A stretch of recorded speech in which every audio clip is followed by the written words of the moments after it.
नमस्कार।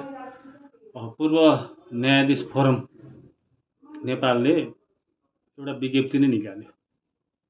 के भनेर निकाल्यो भनेदेखि नेपालको संविधानको धारा 101 र धारा 142 को हवाला दिँदै न्यायाधीशहरूको सम्पत्ति छानबिन गरिनु हुँदैन भनेर निकाल्यो। कस्तो अवस्थामा चाहिँ गर्नुहुन्छ भनेर भनेदेखि महाअभियोग लगाएर अथवा खराब आचरणका कारणले गर्दाखेरि पदमुक्त भएको न्यायाधीशको चाहिँ गर्नुहुने र त्यस्ता त्यो अवस्था बाहेकका न्यायाधीशहरूको चाहिँ सम्पत्ति छानबिन गर्नु हुँदैन भनेर पूर्व न्यायाधीश फोरम नेपालले चाहिँ विज्ञप्ति नै निकाल्यो। आफ्ना सदस्यहरूलाई चाहिँ जानकारी गराएर प्रेस नोटै निकाल्यो। अब यो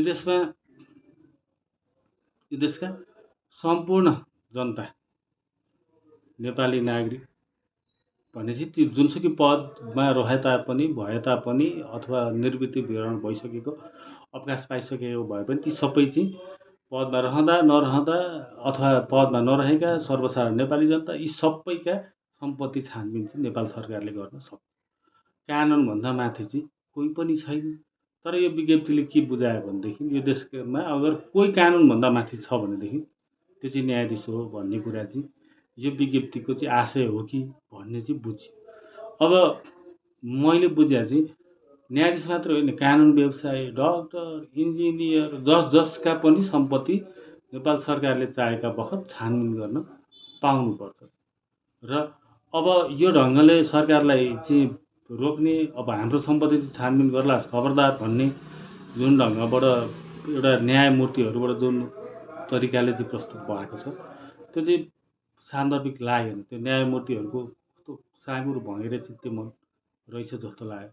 गर, तिमीहरूलाई सक्छौ भने गर, हामीले चाहिँ अकुत भ्रष्टाचार गरेर अकुत सम्पत्ति कमाछौ भने हामीलाई कारबाही गर भनेर सरकारलाई च्यालेन्ज गर्नुपर्ने ठाउँमा खबरदार हाम्रो सम्पत्ति चाहिँ छानबिन गर्ला नि, हामी चाहिँ कानुनभन्दा माथिका मान्छे हौँ भन्ने ढङ्गले उहाँहरूले जुन एउटा चाहिँ विज्ञप्ति निकाल्नु भएको छ त्यसले चाहिँ एउटा न्यायाधीशहरूको माथि नेपाली जनताले शङ्का गर्ने अवस्था चाहिँ सिर्जना बनायो।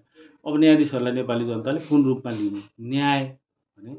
न्याय दिने भने दैवीय कर्म हो, दैवीय काम हो। दैवीय भनेको भगवानले गर्ने काम ती न्यायाधीशहरूले गर्ने हो। दैवीय कर्म भन्छ, दैवीय काम भन्छ न्याय दिने काम।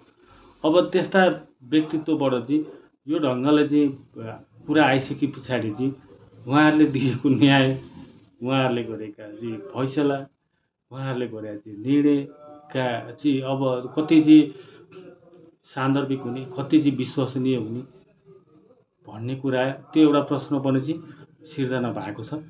अब यो चाहिँ पूर्व न्यायाधीश फोरम नेपालबाट जुन ती सदस्य पूर्व न्यायाधीशहरूबाट जुन तरिकाले सरकारलाई असहयोग गर्ने ढङ्गले चाहिँ विज्ञप्ति निस्केको छ त्यो साह्रै निन्दनीय कुरा छ।